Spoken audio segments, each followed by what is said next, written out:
इथून सुरुवात करू।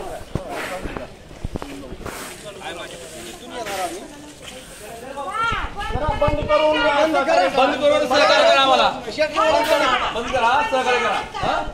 बंद करा, बंद करा, बंद करा, आणि पूर्ण बंद करणार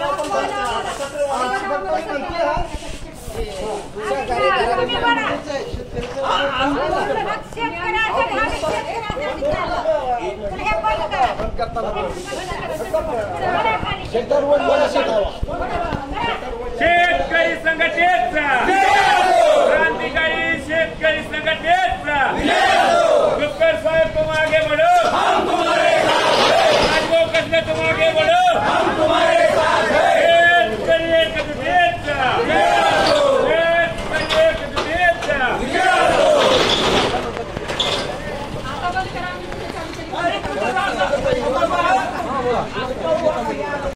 अरे लूटने वाला जाएगा, लूटने वाला जाएगा, नया जमाना आएगा, किसानों का जमाना आएगा, अरे किसानों का जमाना आएगा, लूटने वाला जाएगा, अरे नया जमाना आएगा। आगे बढ़ो, आगे बढ़ो, हमारे साथ है, सब तुम आगे बढ़ो, हम तुम्हारे साथ है। और सरकार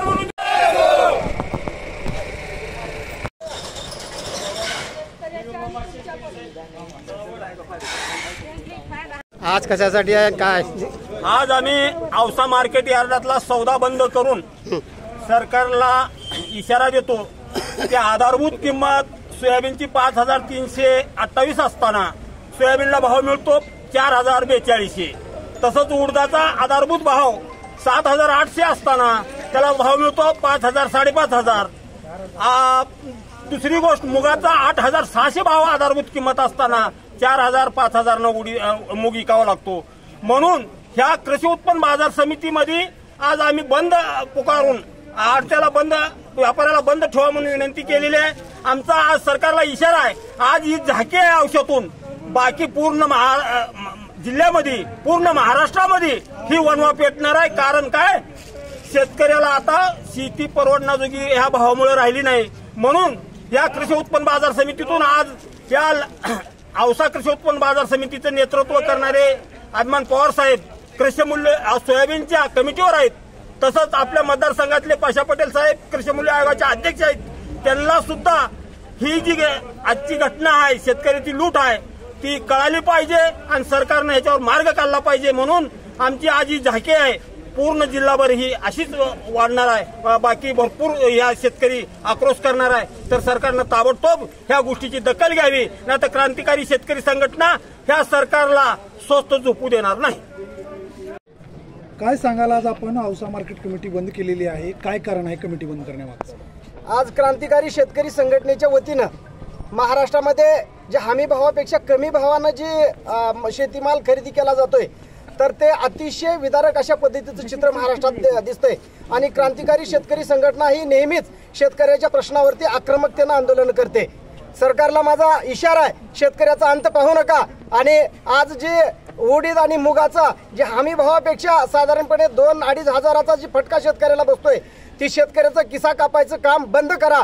आणि जी भावांतर योजना आहे किंवा फरकाची रक्कम आहे हे तातडीनं शेतकऱ्याला द्या, अशा पद्धतीचा इशारा मी आज औसा मार्केट कमिटीमध्ये जो सौदा आहे तो सौदा आज क्रांतिकारी शेतकरी संघटनेच्या वतीनं बंद करण्यात आलेला आहे। आणि येणाऱ्या काळामध्ये महाराष्ट्रभर याचा वणवा पेटणार आहे। तेव्हा सरकारनं जागी व्हावं आणि शेतकऱ्याचा अंत न पाहता आता जे त्यांनी ठरवलेला जो हमी भाव आहे तो हमी भावानं शेतीमाल खरेदी झाला पाहिजे, याच्यासाठी त्यांनी उपाययोजना केली पाहिजे। आपण आळ्यात बाजार कशासाठी बंद केला आणि काय नेमकं काय आहे? नेमकं शेतकऱ्यांनी इतकं कष्ट करून एवढं देशाला पोचणारा शेतकरी, आज शेतकरी म्हणजे हे सरकार काय भिकारी समजतंय का? सर्व जग कशावर जगतंय? आज शेतकऱ्याच्या याच्यावर अन्नधान्य सगळं शेतकऱ्यापासून मिळणारा शेतकरी आज भिकारी होत चाललाय आणि आत्महत्या करण्याच्या मार्गावर लागलाय। तर हे सरकार कशावर एवढं मोठं होणार आहे?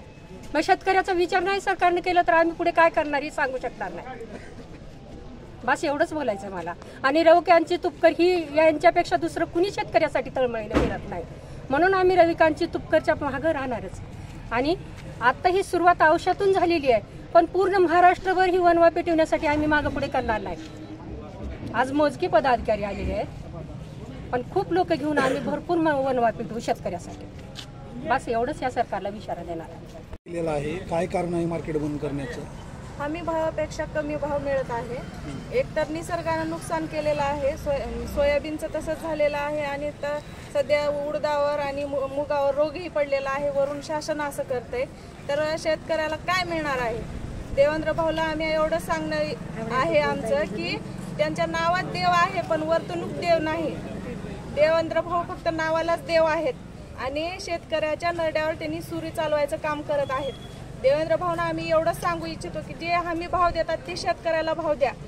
एकतर शेतामध्ये निसर्ग असं नुकसान करतंय आणि वरून शासन असं वागतंय. मग शेतकऱ्यांनी करायचं काय? किती लोक आत्महत्या करत आहेत या नुकसानीमुळं. हे सरकारला आम्ही सांगू इच्छितो की या सरकारने आम्हाला सहकार्य केले तर ठीक आहे, नाहीतर ही आंदोलन जगभर पसरल आणि सरकारला ह्या घुटणे टेकावंच लागत. सर्व शेतकऱ्यांच्या वतीने एवढं सांगू इच्छिते की सरकारने आमच्या खात्यावर तर पैसे जमा करावे हमी भावापेक्षा कमी भाव दिल्यामुळे, नाहीतर भाव तरी वाढवून द्यावा एवढंच सांगणे.